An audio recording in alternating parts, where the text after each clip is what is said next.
This is Kevin Conroy, the voice of Batman. You're listening to the Nerdcast on ProjectNerd.com. Before we get started, does anyone want to get out? I knew it. I knew you were bluffing. I knew he was bluffing. You're listening to the Nerdcast. I feel like I should say something smart. With Adam, Bob, Iggy, and Tyler. You mustn't be afraid to dream a little bigger, darling. Only on Project Nerd. That is one big pile of shit. Nine. All right, ladies and gentlemen, welcome back to the Nerdcast from Project Nerd, brought to you by Geek Garage at geek-garage.com, the best place to get super awesome geeky vehicles from your favorite movies and television shows. And they're still finding ways to get out and see people right now during the shelter in place. Although we're debating what to call We had them. a conversation about this earlier today. You can't really call them drive-bys, but they're doing the equivalent of a drive-by to kids' kids' birthday they're parties. not doing the equivalent of a drive-by. That's the whole thing. Drive-by.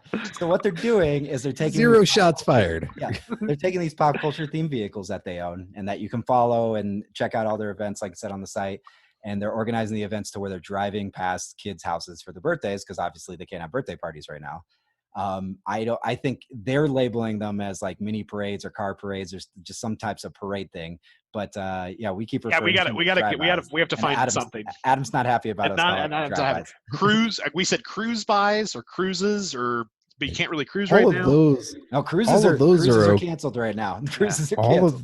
But those are so much better than, because think about, all you need is somebody to listen to this and hear that, and then all of a sudden there's this headline on the internet somewhere: geek-garage.com is doing drive-bys of children's parties, and it's like, hold on.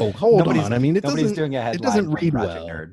Nobody's doing a headline. I'm just saying it could happen. Also, if you're doing drive-bys of children's birthday parties, there's going to get a headline. I don't know if you've been on the internet in the last couple of years, Adam. I don't even need to say that out loud for someone to post that headline and it to get shared on Facebook.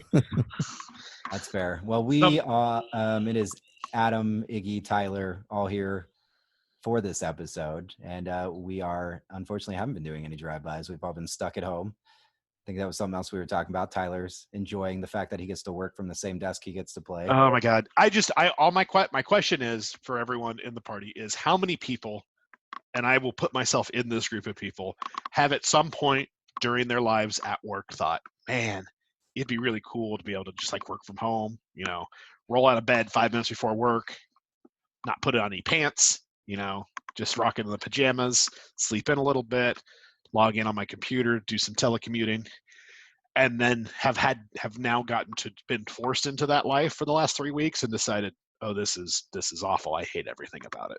Because I hate everything about it is strong, but I have found, and partially I wasn't prepared for it. I haven't made good delineations in my house because I haven't had the time or the resources to make an office or whatever. But at the same time, I am not enjoying myself. I would really, as long as we practice very specific and safe rules about when we go back, I'm not in any way advocating for a quick return to work. I want to make that very clear. I think we should follow the experts and do whatever they say, but I am very eager to be able to resume my normal working habits. Right. Would you feel differently though if you thought, if you knew this was going to be a permanent situation, you would have probably built a separate work area. You'd still be able to get up and like for me, I'd go run every morning before I'd log on to work still, and then in the evening you could still go somewhere. But you can't do any of those things too. So do you think you'd feel differently if you had those options? Here's the thing. If I could get off work and then go meet friends out at the bar or something like that, or go to the movies, go out to a restaurant, do something, it would probably be easier to stomach. Also, if I had known this was what I was going to do for months on end and had made a home office that was separate from the computer desk I sit to play games at after I get off work and stuff like that, it would probably be better. Obviously, these are not optimal conditions. I can just say that while I cannot complain, I still have a job. I'm still getting paid, and I'm super thankful for that. I have not enjoyed the last week or two of working from home. Right. So for me, I was going to say is my desk is up in my bedroom, and when all this started, I moved my desk down to downstairs, and it's not, my living room is not, you guys know how OCD I am about things and organized. So it's not to a perfect setup of liking, but I at least have a good separate workspace there. So I think that helps a little bit. But at the same time, it's hard because that's also my only desk. So I still, like you were talking about, that's still where my other computer is, my Project Nerd work is. Everything else is still at that same desk. So I am there a lot more hours a week than I'm comfortable being there. So I understand that part of it for sure. I'm gonna be the opposite tone here. Like, I have no problem with it. I'm enjoying working from home.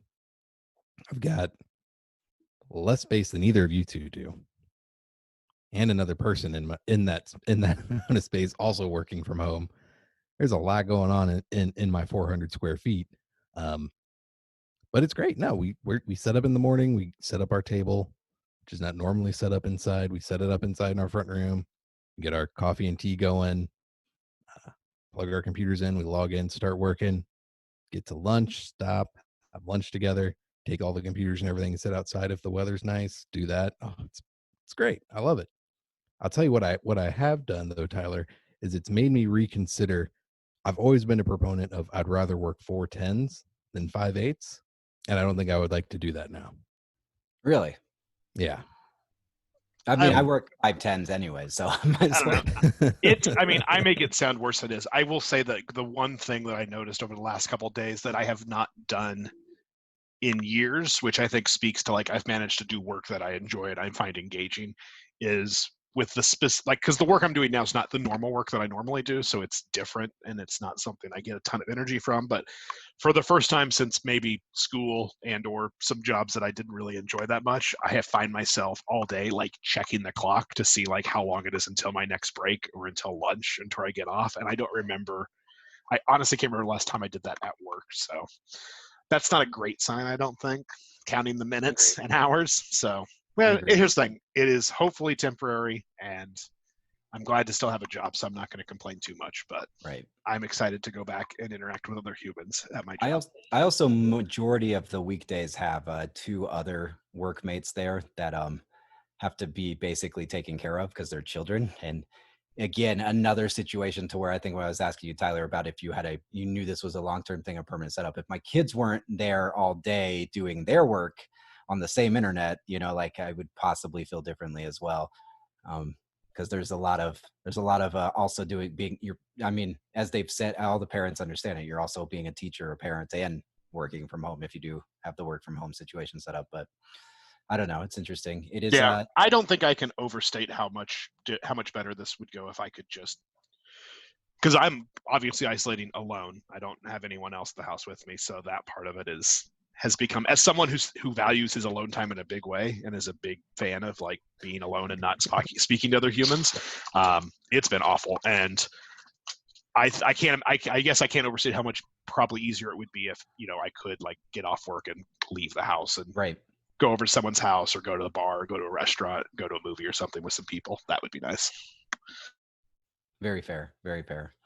Well, that is the situation right now. We are in May though, and I know in a lot of places they're starting to slowly open things back up. Around here, there's a lot that they're doing a lot of the curbside for non-essential is I think what we're really starting to see here in Colorado. But still a lot of the things that I would normally do close. But I think either way, we've talked about it, at least through the end of May, I'm not risking certain things. So this is that, but I did at my job, they did send us a survey this week to kind of get a gauge to how everybody felt about going back in the office. And the majority of us are like, no, not until this is like cleaned up, like till this is taken care of. Like we're not ready to rush back in there. That's for sure. So although we might be a little exhausted from working from home all the time, still not interested in going to go sit back in that office with people that could be sick. That's for sure.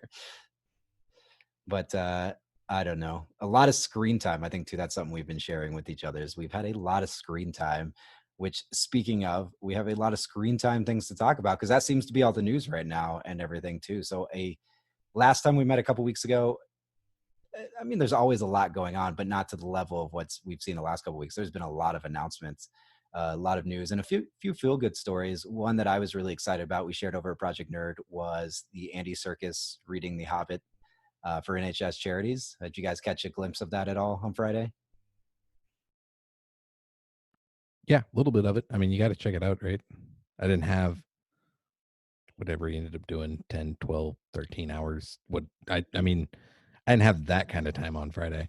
But Friday here, so I mean, going to NHS charities, Friday here was a bank holiday, so everything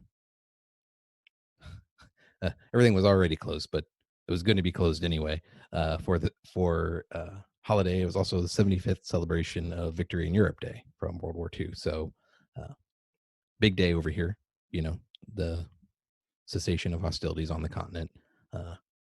Yeah, it was pretty cool. So you could look out my windows and see, Union Jack flags out and stuff like that. And yeah, it was pretty neat. They did a countrywide 2 minutes, a moment of silence at 11 o'clock. And I don't know if Andy, which he did recognize. Yeah, did he? Okay, yeah, for it. Good. Yeah, so 2 minutes, a moment of silence for VE Day at 11. So everybody did that, and it's really kind of it's neat, the collective, I don't want to respect, or like the idea that here that it's so much of a bigger deal, like specifically the ending of the war in Europe at the end of World War II, and the coming together that this country did. What was the bigger deal? Because everything was being fought over there. Like we weren't we weren't being like, it wasn't our land being attacked over here in the States. So it is a much bigger deal. The end of the Blitz was a big deal. To stop like homes being invaded and things like that. Yeah. Yes. So I mean, it's pretty wild. It's cool. And then with Andy doing his stuff, I mean, it also, I mean, yeah, it's a cool thing. It definitely is a feel good story for sure. At start, they had raised over 100,000 pounds already. I don't know where they ended up. I'm sure we'll hear about it this week, but that was really interesting. So some good money. See some really good charities. What's that? The older gentleman who did the walk the circles in his backyard to raise all that, ended up raising over £1 million. Like, and even got promoted by the Queen too. It's a pretty cool story too. So I don't know. I did check in a couple times and was hearing him reading, and he was definitely doing voices and everything too. So he was really I mean, that's obviously the most impressive part. Like anyone who listens to this podcast, where I enjoy talking a great deal, and I also enjoy reading a great deal, and I enjoy reading out loud, and I could not keep that up I don't know if I could keep it up more than a couple hours, let alone 12 straight hours, also while doing voices. That's something else entirely. I've sat and read out loud to 4 people or 2 people for an hour or 2, and like basically barely been able to function afterwards.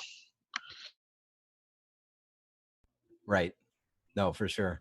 So yeah, that was one cool thing that was going on. Something else that cool happened that dropped this weekend is for all your How I Met Your Mother fans, Robin Sparkles returned for her song. She updated the Let's Go to the Mall song with Let's Not Go to the Mall, which is pretty great. But excuse me, the let me see, How I Met Your Mother creator Carter Bays and the writer, one of the long series writers, Craig Thomas, who helped write the song originally, stepped back in with her to help write a new version of it.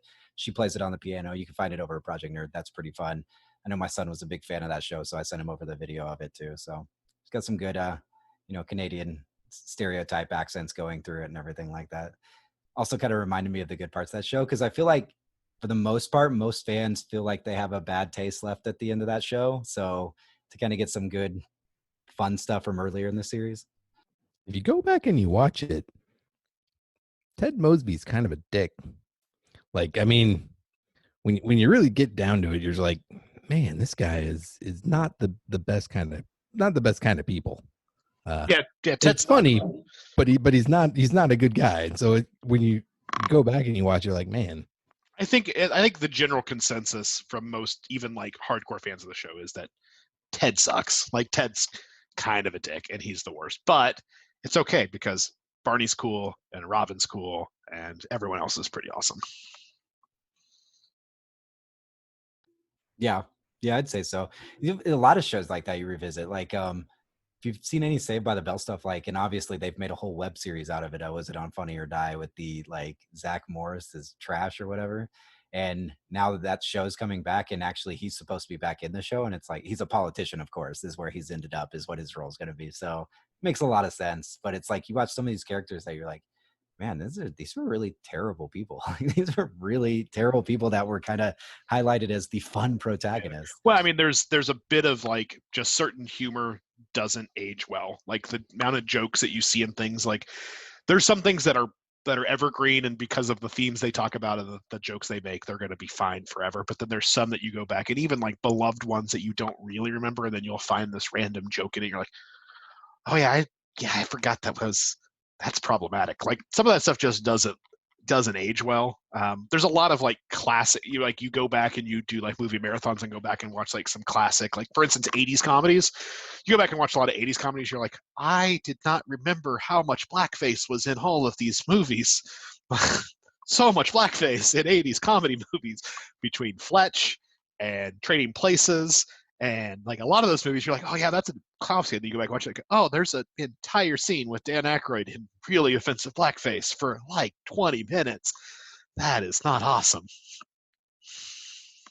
Yeah, doesn't age well, obviously, but those are just some of the, well, not the blackface part, but the other stuff, some of the fun things that are happening right now.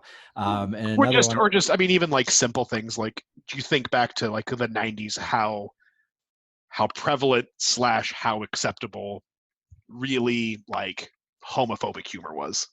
And you'll see that in sitcoms all the time from like the 90s. You'll watch one and you'll see a joke and like, oh wow, that does not on my ears now. You're like, wow. But then back then you're like, no, that was literally that joke probably got made on every sitcom that aired on that network for years, and was totally okay.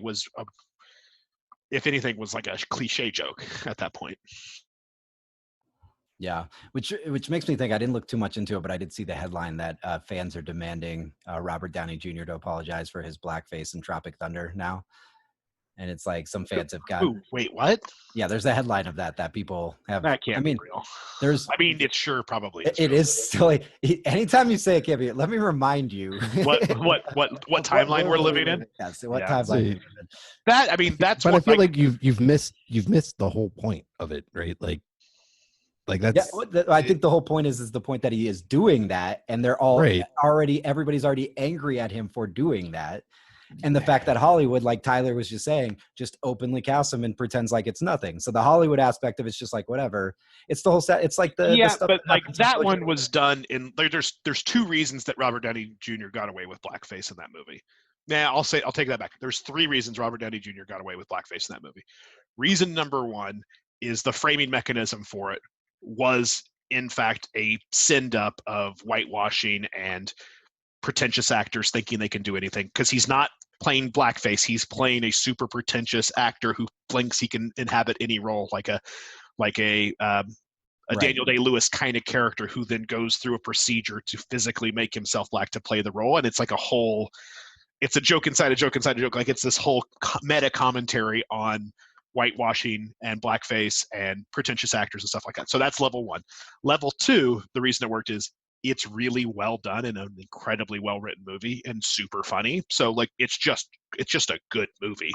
And usually when things like that are put in movies, they're not good movies to begin with, and that's just the tip of the iceberg of the shittiness of the movie. And by the way, it also has someone in blackface among all of its other sins. The third reason that he gets away with it in that movie is everyone was too busy being mad at Ben Stiller for Simple Jack and playing the use of the R word. You could we only have so much attention and we only have so much outrage in our body, as Trump has proven to us. And you had to make a choice. Are we going to make fun of the guy going quote unquote full retard, or are we going to make fun of the guy in blackface? And we chose to go after full retard. Yeah, that's a very good point. That last one, especially. It reminded me that is not even, and not only that too, the whole movie is littered with political incorrectness. But like you said, it's definitely in a commentary from a commentary standpoint. It's like the one situation in which you could get away doing it in a way that like I think serves the story and isn't done for like the cheap laugh. And I think that's the barometer you use. There's definitely times when you can do it and it works. And that's like, they found like the one loophole that works. And now that people are retroactively trying to be shitty about it, like that's dumb. There are way better things to be angry about in the world right now there's plenty. Than that character from Tropic Thunder 10 years ago. But talking about things, how about something to be happy about and another kind of cool actually, to lead into this, I'll say if you go over to projectnerd.com, so project-nerd.com, at the very top, we've got a few extra banners up there for you to find some resources for what's going on right now, creator spotlights, but of course, our impactful story timeline. And within that, we've had some cool stuff. So we're mentioning the Andy Serkis thing, Robin Sparkles, go them all. But the original April O'Neil, so Judith Hogue, is hosting the 30th anniversary of the Teenage Mutant Ninja Turtles movies Zoom pizza party. So I believe it's on the 23rd. So it'll be in just a couple weeks. You can log into Zoom, join them for a virtual pizza party where you have to order your own pizza to hang out with some of the original cast and crew of the first live action Teenage Mutant Ninja Turtles movie. I'm pretty excited for that. I'm going to tell you what. I mean, it's not like I'm going to be doing anything else this month, so I might as well jump on a virtual pizza party. I mean, that could be a good anniversary gift. That's right for you. My anniversary is right. Is just a couple of days after that. I mean, that could. All you got to do is pay for the pizza, man. We eat pizza a couple times a week anyway, so that's fine. That's easy. That's an easy right. thing. That's the easy part. There you go. So what I got to do between now and then is sneak in the original Teenage Mutant Ninja Turtles and see how the wife reacts to it. Then I'll know. Then I'll know how much I can get away with for anniversary there. Yeah, so it was released on March 30th, 1990. Kevin Eastman already did like some kind of Zoom special, but more on the comic side of it, to where he had some of the original creator and artists and some people that were involved on. Not quite. This one's supposed to promise more of the cast and crew. I'm hoping Sam Rockwell will show up for this. Like I'm ready for some Sam Rockwell in this one.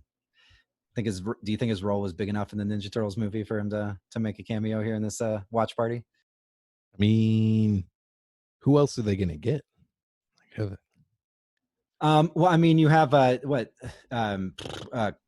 Corey Feldman just showed up for the Goonies one, so I feel like he would show up for this one then. You think? Because you have the voices people. I mean, the only person, like, the problem is like with most of those movies, most of the people don't really. The only like character from those that like continued to have a career after that, I feel like, is Elias Koteas, and I don't know that he would show up for it. Yeah, he's been really like, serious. Like, well, he's like a real actor. Oh, excuse me. I mean, Wow. he went on. Wow, he's the kind of person who would be like, yeah, that was some fucking thing I did for money when I was whatever. I'm a real, I don't know how Turtles. Ninja Turtles. You get that? I love it too, but he went I feel like there's some shade being thrown here, Tyler. I don't know how I feel about this. I'm not trying to throw shade. I mean, and I'm speaking for him. Maybe he really loves that movie, and we'll totally come back to speak about it. But I don't feel like that's a thing. What you don't know is he stole the mask when the movie was over. He's got it hanging on his hanging in his living room, like he's so proud of it. No, I mean, you have a lot of people that may not be named names, but I think it'd be really interesting to get some of the Jim Henson team out there to talk about the animatronics and the puppet part of it, right? Or you have maybe if Eastman was to show up on this one too and talk a little bit about the connection between the comic to the movies. And then, like I said, the few voice actors, I think really the only one that really had a big name past that was mentioned Corey, and then Sam Rockwell, who had like a small thug role in the movie, who has gone on to be a big actor, but he was with that. Or maybe even like, people from future installments of the Ninja Turtles that could still go back and talk about it and how it impacted them or something like that. But she did say original cast and crew, so I don't know. So I'd actually just looked something up because I was just curious if there was any other like voice actors in it that maybe I just had forgotten about who did more in the movie than I thought. And as it turns out, the voice of Splinter is Kevin Clash, who, if you're not aren't familiar, worked for Jim Henson Studios for a long time and was Elmo for like 20, 30 years. He is basically who people think of as Elmo. Right. So maybe, I don't know, maybe get that voice and get a lot of Elmo happening in that. But I don't know. So you get some good pizza, hang out. Josh already asked me to. He's like, does he still have that April O'Neil costume from Chicago that one year? Because if he wears it to it, he's like, I'll show up. I was like, I don't know. You guys have to come find out. Yeah. There you go. Yeah. So a lot of cool things like that happening for sure. I'm just gonna run down these since we have some of the headlines and I have a few of them open. Of course, the big news on the Star Wars. Well, there was tons of Star Wars side because the Star Wars, day was last week. But you got, you got the new movie from Taika Waititi. You already so pumped. Yeah, you already had the new series announced, but it was kind of reiterated, talked about more from the Russian Doll co-creator and showrunner. That's going to be woman-led series that has nothing to do with the Skywalker saga or characters, so that'll be interesting. You had a lot of toys announced. Of course, they did announce for those that a lot of people collect those Funko Pops, and so you got a few more different of the Baby Yoda or the child Funko Pops. And then what's really cool, I don't know if I'm willing to spend it because they're about 25 to 30 bucks a piece, but there's the Empire Strikes Back anniversary set for Funko Pop where there's 6 different oversized figures that are going to be able to come together to like make one big diorama scene. And I'm like, maybe I do need some Funko Pop. I don't know. It looks amazing, but yeah, some of the toys announced at Celebration, like some of the Hot Toys, some of those like big, like 1/8 inch, like the Stormtroopers and the IG-11 and the Mandalorian. Oh my God, they're so beautiful. I really want one, but I'm not going to spend money on them. But I really want one. Yeah, her universe obviously launching a whole nother line of clothes. We saw some, there was the geeky tikis, the tiki mugs that have been popular over the years. Some more of those, some of the huge, like there's that giant Jabba the Hutt one with the little like shot glass so some pretty cool stuff. A lot of things happened, but by the end of the week, that didn't actually happen on Star Wars Day, was an announcement for The Mandalorian that we would see Tamara Morrison show back up as Boba Fett.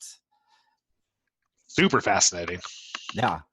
I don't know. Maybe do you think he'll show up as any of the clones too? I mean, he could obviously play a lot of roles in some Star Wars stuff. There's a lot of possibilities there. I mean, I think canonically, I don't know if that period in time, like the clones were mostly done, I think, at that point. So I don't know. And Dave is usually pretty canonically correct. I feel like they definitely hinted at another Mandalorian-esque character in the episode back on Tatooine where, what's her name? The actress from Agents of S.H.I.E.L.D. and why can't I think of her name? Michelle Yeoh, where her character gets killed and then like someone comes across her body and you just hear their feet clank, and like it might have ended up being who was the what's his name, Moff Gideon at the end, but I think there was also some people who thought maybe it's Boba Fett on Tatooine or something like that. So I mean, there are definitely a series of books that are now legends in the expanded universe where he survived the Sarlacc pit and went on to do many adventures after the original trilogy. So I'm curious to see. I mean, I'm more excited to see what they're going to do with all the rumors that they're doing, that Ahsoka is coming to the Mandalorian. Because it's Rosario Dawson, right? Apparently Rosario Dawson has been cast to be Ahsoka, and Ahsoka's story finally got conclusion because they just wrapped up the new season to wrap up all of Clone Wars, and the end of her story was really cool. Like she's like one of the characters of the new canon that I think is really, people have really, like early on people were kind of like, who is this, and like really latched onto, and then when she showed up in Rebels it was super cool. So I'm curious to see what they do. Right. But I'm just excited for more Mandalorian because it was so good. You finished it since the last time we talked, Adam. What did you think at the end? Oh, it's so good. I forgot. It's so good. Yeah. And you guys were spot on. You told me about the opening scene and it being really good. And it was quite good. With the 2 stormtroopers on the speeder bike troopers. Just Jason Sudeikis and I can't think of the other guy's name, but yeah. Wait a minute. Rattle. Super good. You just want to look at it. Super good with the blast. Did you not hear that he just killed like 100 of his own guys? Do you not get that? Because I get that. Do you not get that? It was really, really good. I enjoyed the hell out of it, and obviously the ending was very good. Did you cry when IG-11 died? I did not. No, it's a droid. I don't. Yeah, no. I am. As an IG droid myself, I felt a personal connection there. I can. You are. Yes, you are. I can tell by the sound of your voice. There's no need to be said. I mean, that's, if nothing else, like, I mean, I've loved literally everything Taika Waititi's ever done in his career. I actually just rewatched Hunt for the Wilder People the other day and loved it. But that episode alone is enough for me to be like, I need him to direct a Star Wars movie, because that's the one episode he directed, and it's maybe the best episode of the whole set. Well, I mean, so like thinking about it, when I stop, and there is no fandom that I have that I wouldn't be super excited to hear he was going to write and direct a movie for. Like, there's not one. He could do literally any of the stuff that I love. Like, if you were like, oh yeah, we've signed on Taika Waititi to do the Last of Us movie, I'd be like, that's going to be amazing. Like he's gonna make that so fucking good. Could he make a good Assassin's Creed movie? I'm sure he could. There you go. I mean, because he'd give it the right amount of humor and seriousness, and I mean, he's just so good at all that. Like you said, Hunt for the Wilder People is an absolutely phenomenal movie, and it deals with some pretty heavy shit. Like, I mean, it's not just a straight comedy by any means. Do you know who's behind that other door? Yes, it's okay. Yes, it's Jesus. It's Jesus. Yes. But you laugh the whole time, and horrible things happen. And Sam, I mean, yeah, it just is. He's so good. I'm sorry, I can't even talk about it. I don't know. I think, yeah, I mean, it's excited for Star Wars for sure. I don't know if any trilogy, but I would think most geek or nerd type things, that comic book adaptations, at least if you wanted to go that, or franchises that would fit in the Star Wars realm, would be something. If you're like, name one director that could cover these how many different franchises, he would definitely be a name I would throw out there for sure. Yeah, I think it does. I just need someone to give Edgar Wright another shot at a comic book movie. I mean, I love obviously Scott Pilgrim. That's a little bit different than your standard comic book, and then there was all the problems with Ant-Man. But I think his time has come to get another shot at it. And then everything. I don't know why DC hasn't tried to go at that. Like now that they're actually expanding their directors. I feel like DC has tried to go after a lot of really good directors, and a lot of really good directors that's possible. Have looked at that dumpster fire and said, no. I mean, how many times did they switch directors on Flash?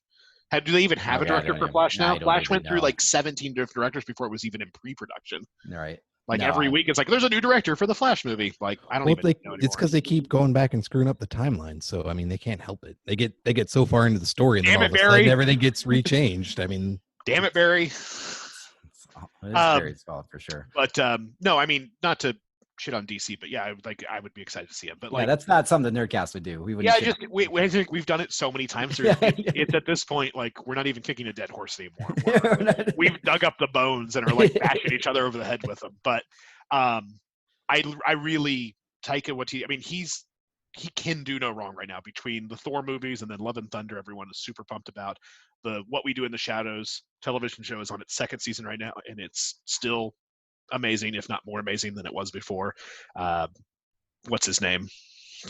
Fifth Element, little boy. Haley Joel Osment is guest starring this season on the first episode. Mark Hamill's going to be he's going to be a vampire coming up, and it looks super exciting. Haley Joel Osment's role was really good as a new familiar, and that gets under Guillermo's skin, and it's Did really you call good. him the Fifth Element boy? I was trying to say the Sixth Sense boy, and I said the Fifth Element. Wrong number. Fifth Element is like on the wall behind me. I can see it right now, and it made me think. I was like, Luke Perry? Is that wrong number? Right? And then you went Haley Joel Osment. I'm like, what the hell? Sixth Sense boy. You don't remember him in that movie? The kid from AI. The guy from Sex Education or Sex Ed. Is that what it's called? Sex Education is the TV show on Netflix. He's not on the TV show, which the TV shows really. I love the TV show. There's a lot of stuff on Netflix right now we need to watch. You said you watched the Middleditch and Schwartz thing. Was that good? Yeah, which we'll get into. I think we'll spend the back half of this really kind of doing what we did last time and really just talk about what we did. But I did want to. How did we get here? Oh, we were on Star Wars. Sorry. Yeah, I want to cover one more. Everything. I apologize. Right? One more headline before we do. Last week we shared the trailer for Becky, a new independent film on Project Nerd. And did you guys catch that trailer at all? So Kevin James plays a psychotic skinhead villain in it. That's you need to just watch the trailer. Watch the trailer. It is super, I'm just on board to see Kevin James do this role, just to see what's going on here, because it is definitely interesting looking. So it was definitely swirling all around the internet on Friday. We posted it as well. You can head over to projectnerd.com into the movie section. But Kevin James, big swastika tattoo on the back of his shaved head, looking for a key from a family that's on vacation and chasing down this girl that has the key. I don't know about the movie itself looking so great, but it's definitely him. I'm I want to see Joel McHale is in it too. Oh, Joel McHale's the dad. Yeah, he's serious in it too. There's a scene in the trailer where he's getting tortured or something. So I mean, the screenshot is pretty horrific with a girl with a knit cap, face covered in blood, holding a bloody bundle of colored pencils. So right, yeah. I don't know. Should be interesting. But interesting is definitely a word for it. Right. So obviously tons of trailers starting to come back out. Trailer we'll probably share this week that I do want to get on the site they released. They dropped his special. They've put, I didn't realize that. So the one movie that hasn't been pushed back past July of the big movies being released was Judd Apatow's Universal release for King of Staten Island. I did not know Pete Davidson was going to be the star of that movie. I don't think Pete Davidson's that funny. I'm going to be really honest. They've had his stand-up special come out. They've kind of crammed him down our throat the past couple months. And now I realize why, because he's about to be in the big comedy movie of the summer. Universal decided not to push it back. It's still coming out June 12th. It's going to be out on VOD, so video on demand choices. The trailer did drop this past weekend. We'll have it up on Project Nerd. It looks really good, guy. Like, he looks really good in it too. I was actually shocked. I was surprised how good it looked. Like, Did you watch his stand-up? No, I saw clips of it, and I'm good with that. That's all I need. They either pick the worst parts of the clips, or it's just really. I don't think so. I had a conversation with it about, and I won't go too far off the rails on this, but to me, he's one of those types that I'm hoping this role shows him in a different light. Because Jimmy Fallon's a great example. I think Jimmy Fallon's not a good actor at all. I cracked up tons of times at him at Saturday Night Live, but only because him and Horatio Sands could never make it through a scene without laughing. They could never keep it. His movies were terrible. Don't paint Horatio with that brush. Horatio is fine. But anytime he was with Jimmy Fallon, they couldn't handle it. And so most of Jimmy Fallon's movies are really terrible. I will die on the hill that Fever Pitch is actually pretty okay. Oh God, no. So anyways, it's not great. It's not a great move. It's a perfectly adequate. It's a perfectly adequate romantic comedy. So him in his role as a late night show host is like great, like really good. And I think we've seen other people come out of Saturday Night Live the same way that weren't perfect in a certain scenario but work somewhere else. Any skits I've seen with Pete Davidson Saturday Night Live, I really haven't been overly impressed, to be honest. And no, I did not watch his stand up because I saw like the trailer for it and the clips for it, and not one joke in those trailers made me even want to laugh. A few of them made me even cringe. So him and Adam Sandler did release the quarantine song that they put out on Saturday Night Live, which was pretty funny. I will give him that. But again, this is one of those movies where Judd Apatow looks like he's going more on the, I think 50-50 side, as I would put it, as opposed to like straight up like funny people. Yeah, or something. There's definitely a serious element to it and a growing up like drama element to it. And the trailer looks really good. So check it out if you haven't. Did you watch the stand-up, Adam? I did watch it. Yeah. I mean, I don't watch Saturday Night Live, so I knew nothing other than this guy is famous. Famous for like dating Ariana Grande, right? Was that who? Yeah. I mean, he's definitely famous for that, but also is on Saturday Night Live. First of all, not just Ariana Grande. Pete Davidson. Well, he's dating Kate Beckinsale now. What? Yeah. Dude, Pete Davidson crushes it. Like every time you turn around, got to have a dude pulls. Like he's got a. The guy's packing. He's got. He's the origin of the phrase "big dick energy." Okay, I have to Ariana Grande said it about him, and like that's when BDE became like a thing. Oh no, I did not know. I did not know. Now there was an Instagram. I understand. There was an Instagram post in which Ariana Grande referred to Pete Davidson as having BDE, and ever since that post, that's when BDE became like. Oh, I didn't know that. I didn't know that was a thing. I'm like, we've been talking about him this weekend. I'm like wanting to shout across the house right now to like, hey, I found out why everybody loves Pete Davidson. Here's the thing: I still try to catch most of the sketches from Saturday Night Live every week, just to see what they're working on. He is pretty good, but he's very hot cold on me. He's not, and I've watched the stand-up. He's not a stand-up comedian. But he's doing storytelling. He's doing some stuff, and it works. It definitely probably doesn't work as like, here's a clip of a thing that Pete Davidson said in his stand-up, because he's not a joke guy. Right. That's and what a lot I of was going to stand-ups say. aren't When either. you watch it, it's a story all together. Yeah. Right. It's not funny as a story. in It's fine. segment. But he's also not a stand-up comedian. He's not John Mulaney. He's not Tom Segura. You're not going to see someone who's like hitting punchlines one after another, or who has got this structure down. Like obviously he's had people work with him on it. So, but I there's plenty of things about him that bother me, but he is seems like a perfectly okay dude who's got some problems. And Well, check out the trailer. It's got that thick Northeastern accents happening in there. Looks pretty fun. Some really good actors in it as well. Steve Buscemi seems to have a fun little role in there as well. But yeah, he looks impressive in it. I don't know. Maybe I'll check out the stand-up. But I don't know. Those are the few of the trailers that dropped in. Kudos, I want to see what happens here with Universal doing that. Not at all that surprised that they decided to keep it as VOD, considering the whole. Let's talk a little bit about something that did we get into it last time, or did it happen right? I think it happened right after we recorded last time when Universal and AMC decided to go to war. Just said, let's do it. We're going to war. Like, all I can think about is that scene in Starship Troopers where he's walking back into the base, like, oh, theater's going to reopen. He's leaving to go to the base. He's like, turns around and you got all the studios and theaters running by. Go, we're going to war. Like, that's all I could see. So I don't think we covered it. I think it happened that week that the last episode came out, because it was a couple weeks ago. Universal released information about how Trolls 2, which was released on VOD because they didn't push the date back. All the marketing had been done and they knew, like, hey, parents are looking for kids movies. Released it. In that time span, it made more domestically than the first Trolls movie did at the box office in that window. And in doing so, one of the heads of programming at Universal made a statement that we are looking at possibly releasing a lot of movies on both VOD and in theaters again once theaters open up. I took that as hey, we're going to consider releasing more movies via VOD. I didn't think of it as we're going to release every movie across both at the same time. And it apparently over time, I think as the conversation evolved, that's what he meant, because AMC, as Tyler was just throwing his fingers, AMC basically came in with both middle fingers up, like, yeah, this is screw you. We're not and Universal's got like the new Fast and Furious, like they have a few franchises. I know they're not Disney, but they got a few franchises that can bring in some ticket sales. AMC said, we're not going to show them. We're not going to show them any more movies again. If they're not going to keep to the same agreement, because there's always been that kind of unspoken agreement with 5 to 6 weeks in theaters before, and some bigger movies even longer. It's not unspoken. Like with theaters. I'm sorry, unwritten. No, but it's not unwritten either. Like there are definitely agreements between those companies that say, like, there's a 90-day window in which you cannot put this on another service if you want to show it in our theater. Like, right, that's in a lot of contracts. Now, granted, every movie has a different contract, and all these things get renegotiated every time, I think. But I don't know. I think so. A big conversation. Neither person's in the right on this one. Like, right. So AMC said, we're not showing it. And Cinemark even came and said, too, okay, we're not showing it.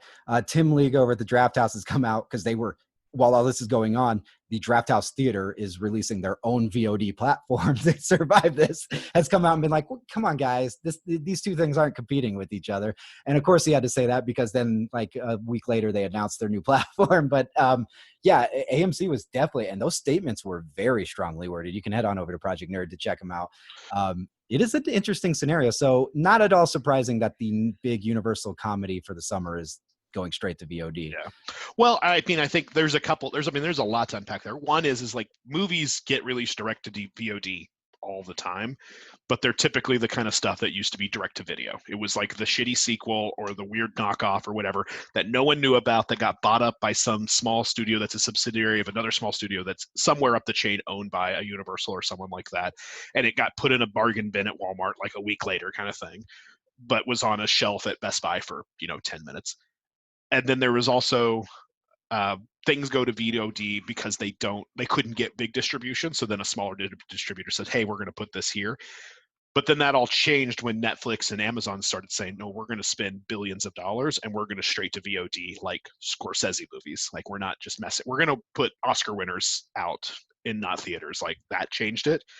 And then obviously COVID changed it. Like, I think Universal, there's got to be more going on. Like, I feel like this is a salvo in a bigger battle. Like, I feel like this is something that probably Universal or other studios have been wanting to do for a while, and this situation opened the door for them to like kind of test the waters and not get a lot of public backlash for it. Because here's the thing, I don't care how much money that movie Trolls 2 made in VOD. It's a sequel to a popular kids movie that came out during a pandemic when parents are starved for entertainment for their children who are stuck at home. That number is not a good statistic. Like, at no point could you hold that number up and be like, see how well this did? Every movie from now on that we release on VOD will do just as well as this. Like, eventually things are going to not maybe return to the normal that we knew, but are going to go back to some form of normal. So you can't, like, that situation enough is, and nor do I believe that Universal is really making a decision built based on that one thing, but it opens the door as an excuse to say, like, hey, we're going to try to test this out. On the other side of it, of course, AMC has to react that way, because AMC's just barely got their head above water. They've, furloughed everyone. Like they're probably 2 steps away from, if not 1 step away from full insolvent, like bankruptcy.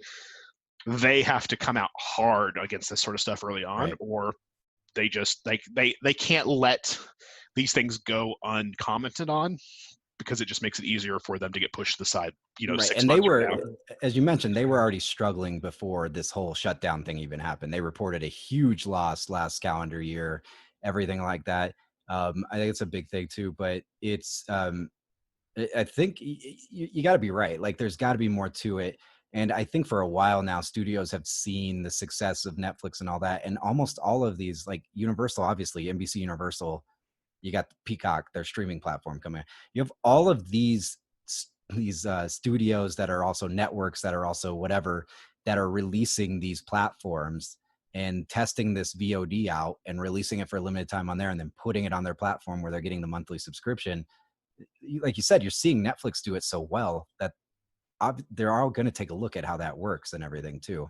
But for some people, you see a lot of people comment immediately, or I saw a lot of people comment immediately that, man, $20 for a 48-hour rental for a movie is ridiculous. But they're thinking of themselves. It's these are the people without kids, because when you really think about it, for Trolls 2, $20 for a VOD rental, really good, considering if you have a family of 4, how much is 4 movie tickets plus popcorn plus probably dinner before or after the movie, right? Like everything else that's involved that night, as opposed to ordering some pizzas in and spending $20 to have it, and then the kids can wake up Saturday morning and watch it again too. So Yeah, I think that's the other thing. I don't think people who complain about that understand that a movie like Trolls 2, in the 48 hours that you rent it, just like old video store, Right. I don't think you appreciate how many times the kids can Oh watch yeah, that, exactly. watch that thing Yeah. in 48 hours. Yeah, They're going to get a solid 3 or 4.5 watches in, exactly. in hours. But on top of the fact, you're talking up to $60 alone in just the movie tickets, not to mention anything else for going that night. If it's a family of 4, family of 5, like consider those people. So yeah, VOD may not be ideal for somebody who's paying for 1 or 2 tickets and wants that night out, but for a family who just had a long ass work week, it's a kid's movie. Like I said, let me order some pizzas, let's rent this movie, and then hey, in the morning when you kids wake up too damn early because I had to drink all night after the movie was over because I was stuck watching Trolls 2 for 2 hours, you can just throw it back on and watch it yourself. So The songs are very catchy. There's also, I think, something to be said.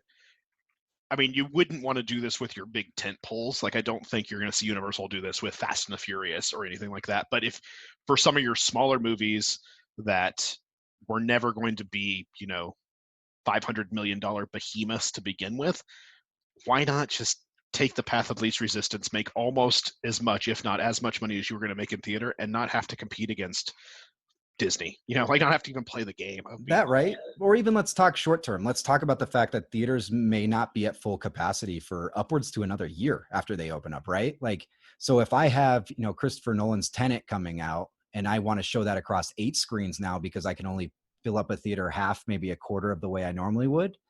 And then now these smaller movies that would have had screen number 24 at those giant theaters, right, aren't going to have a spot to be. So it makes even more sense for some of these studios to put those ones on VOD as well. I don't know, but a lot of conversation there. I think actually I'm trying to organize a special podcast this week, so I'll let you guys know.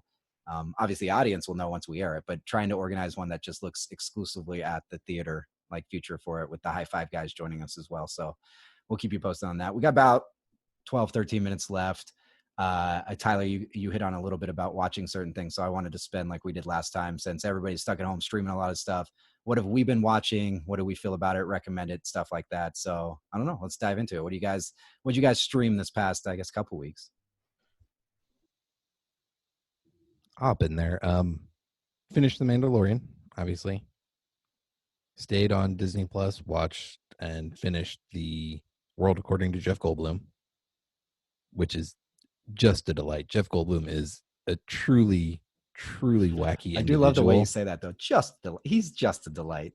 He is. He really is. It's not wrong. It's not wrong. His I don't know, passion, it's not even correct. It's just curiosity and genuineness, I think, is really what it is. It just seeps through the screen, right? It's obvious, he'll say something goofy and you're like, oh, he's making fun of these people. And then you look at it and you're like, oh no, he's not.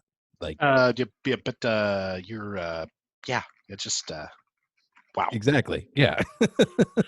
And so we really enjoyed that. And other thing we've been doing is Community. I'd never seen Community. Never seen Speaking a of single Joe McHale. episode, never seen anything. And so I was like, okay, well, I mean, it popped up on Netflix. I'm like, man, people have talked about this, I know for sure. And then you look at all the people that are in, and you're like, good God, how they get all these people in this? And you watch it, and well, it's because it's hilarious. And you get to the end, and created by Dan Harmon. You're like, this But is you all also say- this is all making a lot of sense right now. Why I But you really also say all enjoy these this show. people in it. Like Allison Brie wasn't quite Allison Brie. Donald Right. Glover was not quite to the level Donald Glover is now. Right. Oh, he was still barely anybody at that point. Yeah. Yeah. And Joel McHale was the talk soup guy. Talk at soup that guy. point. Yeah, he's The talking. only person on the show Ken that Jeong had, and Chevy Chase. Yeah. I mean, even Ken Jeong wasn't that big. He had done Knocked Up. That was it. Like at that point. Right. That's Maybe before I think that's Hangover. I think it's before Hangover. I have to double check. It's right in there somewhere. Yeah. It's in that same wheelhouse. But yeah, Chevy Chase was like the only name I feel like on the show. Right. Yeah. And then funny all enough- those people went on to be huge. And funny enough that you bring it up now, because Joel McHale talking about him being in that thriller Becky, but with Community being such a big streaming one, he's done some interviews lately, and he talked about, like, he goes, people think it's weird that, like, because no, that's what he says. I was the talk soup guy. I think he was quoted as saying, I would have given my left pinky to get on that show after I read that pilot. He was like, I wanted that so bad. So Well, so they just recently did an online table read and That's got right, that's everybody why I brought back it up, yep. with Chevy. But also prior to that table read, Joel McHale and King John have been doing a podcast together every week called The Darkest Timeline, where they just talk about things that are happening right now. The Darkest Timeline is obviously a plot point from a specific episode of Community. If you've never seen it, that's an amazing episode. If you've ever seen the what's the word I'm looking for? If you've ever seen the GIF of Donald Glover walking into an apartment with a sack of pizzas and seen everything on fire, that's Right. the Darkest Timeline episode. well, how far, I was going to actually ask Adam, how far are you in it? So we've done pretty good. So it's been, I mean, definitely. Last time we recorded, we hadn't started it, and I think we're in season 3. So we've seen The Darkest Timeline. Have you done how many paintball episodes have you done? At least 2. Okay. Yeah, I don't think we've made it to a third one yet. I'm trying to remember what season. What season is the Halloween episode where like Abed has like an entire storyline going on in the background of every scene that you don't see until you see it? Yeah, that's a I good. think that's one. 2, right? Yeah, it's in 2 because I helped birth a child earlier this year. You guys, Yeah. when did you do that? Oh, it was that was in the one of those background ones where everybody. you kind of notice it, and then you go back and watch that episode, and you're like, oh my god, they filmed basically 2 episodes and didn't even show you the other one. Yeah, now I just want to go watch Community again. Yeah, it's really good, and again, half-hour episodes, so you're not committing to a long thing, even though we'll sit there and watch 5 or 6 in a row, and so like we could have watched a movie, but you got 20 minutes before you're going to go to bed, fire up an episode of Community, watch it, and have some giggles. That's what we've been doing, and really enjoying it. Tyler, anything exciting you've been watching? So I really want, speaking of Dan Harmon, or maybe that also connects then to Justin Roiland. I really want to watch. yeah. I really want to watch Solar Opposites. We'll see. They dropped all 8 episodes. Yeah, it looks a little. Almost, I mean, like, here's the thing. As much as I hate everyone who likes Rick and Morty, I still really like Rick and Morty. It just has literally the worst fandom, and that's saying something. Like, as a group of people who spend a lot of time at conventions and a lot of time online, there's some really terrible fandoms out there. But wow, those guys are special. That said, I do want to try it out, see what it is. There's a lot of good voices and it looks fun. Real quick too, I saw some people who did start it, and multiple people I've seen comments said it feels almost like classic Invader Zim, which made me even more interested in it. Okay, I enjoy that. I like that idea. I really want to get. I started watching Upload on Amazon Prime, which is, speaking of all these other shows, that is Greg Daniels' new show, and Greg Daniels obviously worked on The Office and Parks and Rec and did stuff like that, and it's a sort of sci-fi episode show where it's in the near future, where when you die, right before you die, you can have your brain uploaded into like a luxury VR like resort. But there's a lot of weird sci-fi, a lot of other stuff going on. There was an Emmy award-winning episode of Black Mirror. It's true, but it just got renewed for a second season. So, but it looks interesting. I didn't know Greg Daniels was in it. Greg Daniels is the creator and the director of it. Him and Steve Carell they did just drop the trailer for Space Force too. Space for Force, the Netflix series. So I started Upload. I'm only a couple episodes in, but it starts out pretty fun, and it's an interesting concept. They've done some neat stuff with it. other than that, I'm trying to think if there's anything else. There's just stuff is popping up left and right on Netflix, and I feel like I'm sitting so much time sitting down at home, working from home, that I can't like sometimes and this sounds dumb, summon the energy to sit any longer and watch something on television. We talked about it last time. I think we're on the same page with you on it. It's like it's just hard to to invest in something else mentally. But I really want to watch Hollywood on Netflix. I think that looks super I started that one. Yeah. Jerry Seinfeld's new comedy special just dropped. I'll probably watch that. I did watch that too, and I watched the Dave Chappelle Kennedy Center Mark Twain Award. Oh yeah, that was really good. That's very good. I probably will watch Middleditch and Schwartz at some point. What else? I don't know. What else has come out? So I did start Hollywood. It's interesting. There was definitely some aspects of it that they didn't really advertise in the trailer. Still some really strong acting in it. Really interested in it. The Middleditch and Schwartz, it's only 3 specials. They're about 50 minutes long. Hilarious. I was, especially the third one, I think I was in tears at some point, and how quick they are on it is so fantastic. But then them having to do it for an hour and create all these characters and stay with it, when they mess up, it's even better because it's even hilarious when they get each other off of it. But I did Dead to Me also dropped season 2 dropped this weekend. We watched the entire second season on Friday night. First season of Dead to Me was really good. And the way they wrapped it is not the way they made season 2 open. So it was very clear they wrote a complete season 1. They were happy with it, did really successful. And then Netflix is all right. We need season 2 by the same time next year. And they're like, oh, okay, well, let's make this happen. Let's make this happen. Make this happen. It does kind of come together better about halfway through and towards the end. I was not happy with the end of season 2. I won't go into spoilers, obviously, but it had its ups. It had its downs. You talked about Hail Caesar a couple times last time we recorded, Tyler. So I showed that one to Aaron and watched it again. And I agree with you. It's a very underrated movie. It's such a good movie. I love it. It's so weird too. It's just it's so weird. And Channing Tatum in it is hilarious. Channing Tatum's good. What's his name? George Clooney's fantastic. Yeah. George Clooney, every scene with George Clooney talking to the guys on the blacklist is just because he's so clueless to what they're saying, and it's brilliant. But I love, I can't think of his Han Solo, young Han Solo. Eldridge or what? Why can't I think of his name? Eldridge. He was Han Solo, and he's in Hail Caesar. What's his name? I just remember him as overshadowed by Donald Glover. He plays. That's his name in my mind. Plays the little Western star who's trying to be serious. Yeah, Alden Ehrenreich, because he has some great scenes because he's like the Western star who's trying to get into like real movies, and he has that scene with Ray Fiennes where Ray Fiennes is trying to get him to do the line reading of whether it were and it might be one of the funniest scenes that the Coen brothers have ever written in their entire life.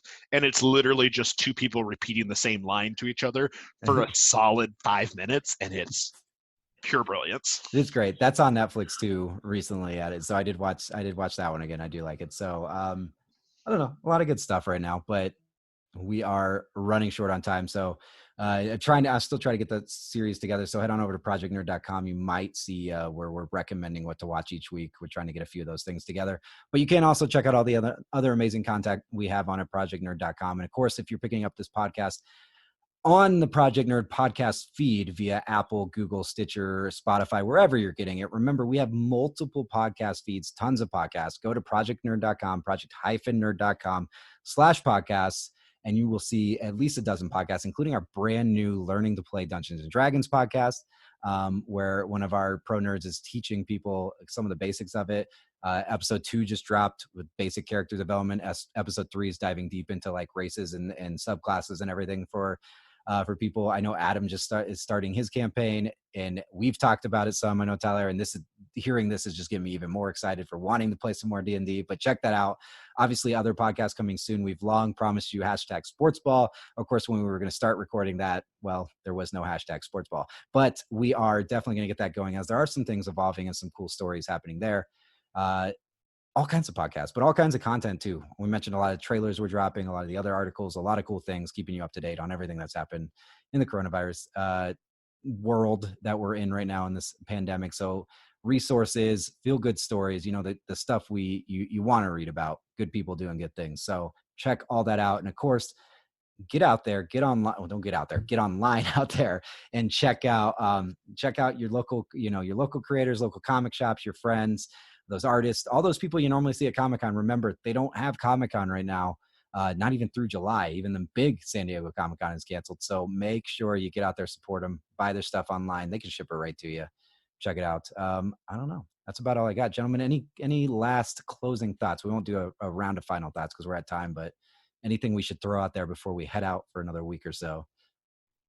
Be safe, and we love you. That's a sweet one, Adam. That was really I can't top that one. Be safe, and we love you. There we go. Awesome. All right. Well, until next time, be safe, and we love you.